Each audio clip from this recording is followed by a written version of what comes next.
Mas a questão é, o que de fato controla a nossa consciência? Todos esses padrões que eu apresentei aqui para vocês hoje ajudam a reverter uma coisa que se chama ilusão de separação. Paula, o que é ilusão de separação?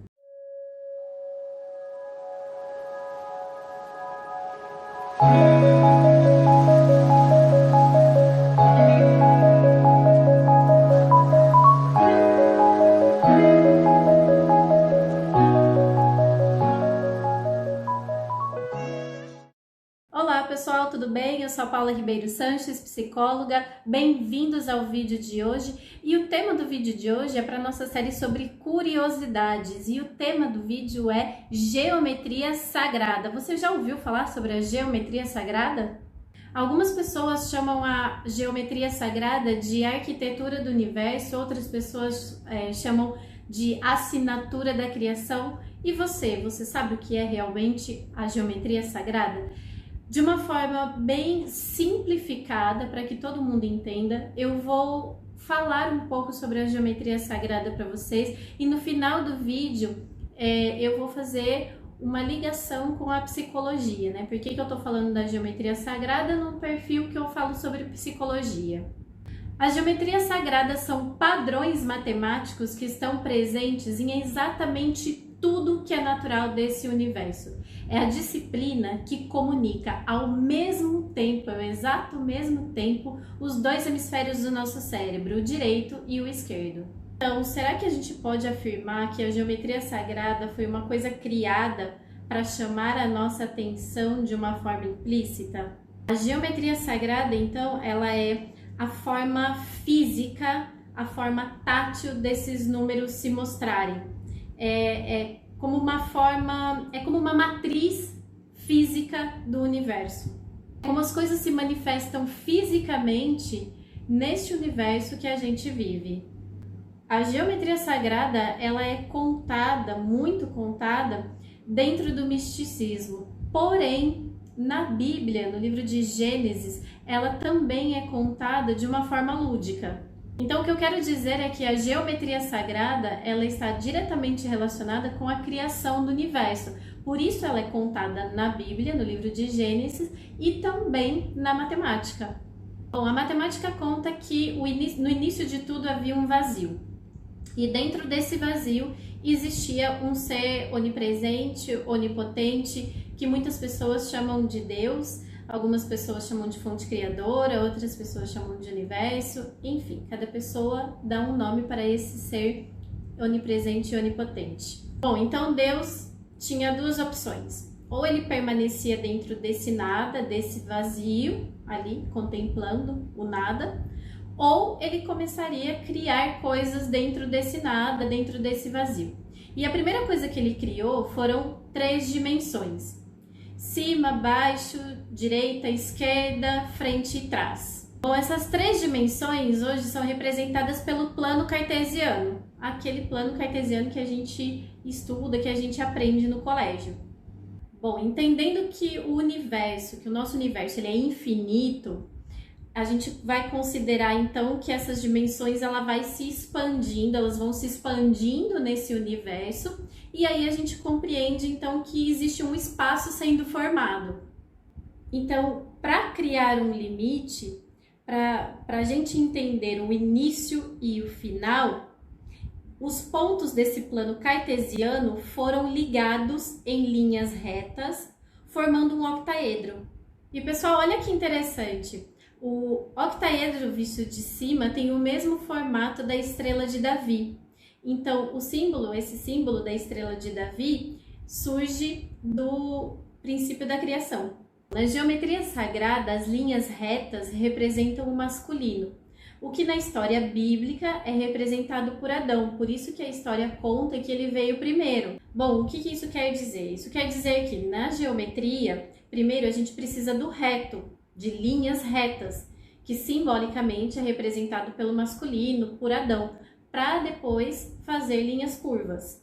Bom, o passo seguinte é pegar esse octaedro, né, que a gente formou ligando com linhas retas o plano cartesiano, a gente formou esse octaedro.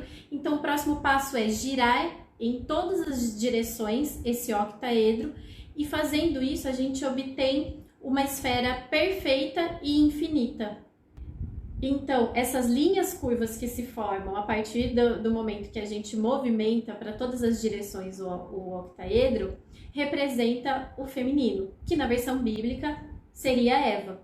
Então, o masculino é o princípio e o feminino engloba o masculino. Bom, criando essa esfera, o próximo passo é ir duplicando infinitamente essas esferas para criar novos universos.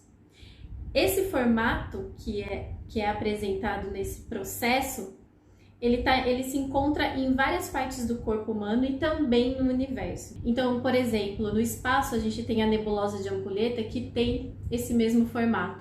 Os nossos olhos têm esse formato. A nossa glândula pineal também tem esse formato, né? Também chamada aí de terceiro olho pelas pessoas mais místicas e tal. A nossa glândula pineal também tem esse formato. Aliás, eu sugiro que vocês assistam o vídeo que tá aqui, que eu falo da glândula pineal. Daí, então, o que é que vai acontecendo? Esses universos, eles vão se multiplicando infinitamente, ou seja, é um processo infinito de multiplicação. Então, esse é o padrão de criação da vida segundo a geometria sagrada. E com esse movimento de expansão infinita, se forma o Thumb Towers. Ele é mais conhecido como o formato semente da vida. É o único formato que permite que a gente enxergue os 7 espectros da luz. Esse formato semente, chamado semente da vida, ele continua se multiplicando de forma infinita. E depois desse formato semente da vida, vem o formato flor da vida. Esse formato flor da vida, ele é encontrado em culturas milenares, como por exemplo a cultura egípcia. E ele também é encontrado em secções do nosso DNA. Ou seja, esse padrão do universo também é encontrado em nós, está no nosso DNA. Bom, depois, por último, vem o formato fruto da vida. Então, assim, pessoal, considerando o primeiro formato que eu falei, que é a semente da vida, ela pode gerar a árvore da vida. E esse ciclo, ele vai acontecendo de forma infinita. E aí, de forma bem resumida, a árvore da vida, ela representa como Deus e a natureza interagem.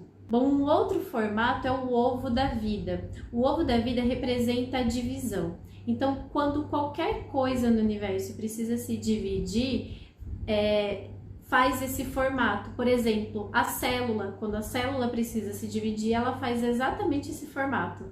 Olha que interessante, é o mesmo formato de qualquer divisão embrionária de célula de qualquer organismo vivo desse planeta. Continuando, no formato fruto da vida, se a gente retirar esses 3 círculos, nós temos o cubo de Metatron. Esse cubo contém 16 esferas na versão tridimensional. Porém, meus queridos, esse cubo não contém 3 dimensões, esse cubo contém 4 dimensões. Por isso que os estudiosos afirmam que existe sim a 4ª dimensão e que ela foi criada pelo próprio universo. Lembrando, gente, que eu tô falando aqui da geometria sagrada, que diz respeito da criação de tudo, né? Da criação da vida, de como tudo começou, certo? E por que eu cheguei até agora nesse cubo? Porque além desse cubo mostrar que existem 4 dimensões e não 3, ele condensa a história dos sólidos de Platão. O que é os sólidos de Platão? Os sólidos de Platão são figuras geométricas, eu vou citar todas essas figuras aqui para vocês. Mas antes, vale lembrar que não foi Platão que criou essas figuras geométricas, ele deu continuidade a essas figuras geométricas. Existem relatos científicos que desde o período neolítico já existiam artefatos com a mesma figura, né, a mesma forma dessas formas geométricas. Então, os sólidos de Platão, essas figuras geométricas são o tetaedro, o hexaedro, o octaedro, o icosaedro e o dodecaedro. E olha que interessante, todos os ângulos e faces desses sólidos são congruentes, ou seja, eles se encaixam dentro de si formando joias, as joias de Platão. Mas vocês pensam que é só isso? Não é só isso não. Os sólidos de Platão, eles também se encaixam perfeitamente dentro da esfera. Qual esfera? A esfera que eu falei lá no início do plano cartesiano, que representa homem e mulher. E mais, esses sólidos de Platão, eles podem ser igualmente repartidos infinitamente. E aí você pode estar aí falando, mas Paulo, o que tem a ver essas figuras de Platão, esses sólidos de Platão com o início da vida, da criação de tudo, da criação do universo? O dodecaedro, ele é a combinação de todos esses elementos de Platão. E ele é a chave para a gente entender a criação do universo. No ano de 2003, cosmólogos afirmaram que o nosso universo tem o formato de um dodecaedro. Bom, todas essas proporções que eu falei até agora para vocês, elas cabem dentro de uma proporção que é muito importante, que é a sequência de Fibonacci. Bom, eu sugiro que vocês procurem saber o que é a sequência de Fibonacci. Não cabe no vídeo falar sobre isso, né? Porque senão ele vai ficar muito grande. Mas a sequência de Fibonacci, ela obedece e ela observa todas as regras que eu falei para vocês aqui até agora. Porém, ela é muito mais visível. A sequência de Fibonacci, ela está presente em absolutamente tudo que existe. No rosto humano, na tromba do elefante, na semente do girassol, na concha do mar, nas construções, enfim, ela está em absolutamente tudo que existe. Mas a questão é, o que de fato controla a nossa consciência? Todos esses padrões que eu apresentei aqui para vocês hoje ajudam a reverter uma coisa que se chama ilusão de separação. Paulo, o que é a ilusão de separação? A ilusão de separação é a ilusão que nós temos, que você tem, de que você é um ser único, que você é um ser exclusivo, que você é um ser separado de mim, por exemplo. Que você é um ser que não tem nada a ver comigo ou com qualquer outra pessoa. Isso é a ilusão de separação. Ou seja, essa separação, ela é uma ilusão. Porque se a gente considerar toda essa teoria que eu trouxe para vocês, nós viemos de uma mesma coisa. Nós somos um universo pulsante, um universo vivo dentro de um universo. Então, vale pensar no que de fato, né, na primeira pergunta que eu fiz, o que de fato controla a nossa consciência. E vale pensar também que toda vez que a gente olha para o outro e julga, quando a gente reconhece coisas boas ou coisas não tão boas nas pessoas, quando a gente exige demais de outras pessoas, enfim, quando a gente julga demais, quando a gente é egoísta demais, nós estamos falando de nós mesmos, tanto as coisas boas quanto as coisas que não são tão boas, porque nós viemos da mesma coisa. Então é isso, pessoal, eu espero que vocês tenham gostado do vídeo de hoje. Ele pode parecer meio complexo, mas eu expliquei de uma forma muito simples, muito passando assim o básico sobre a geometria sagrada. E eu espero que vocês tenham gostado. Deixa seu comentário aqui, seu like, compartilha com os seus grupos aí de WhatsApp, com os grupos de amigos, e a gente se vê no próximo vídeo. Um beijo e até mais!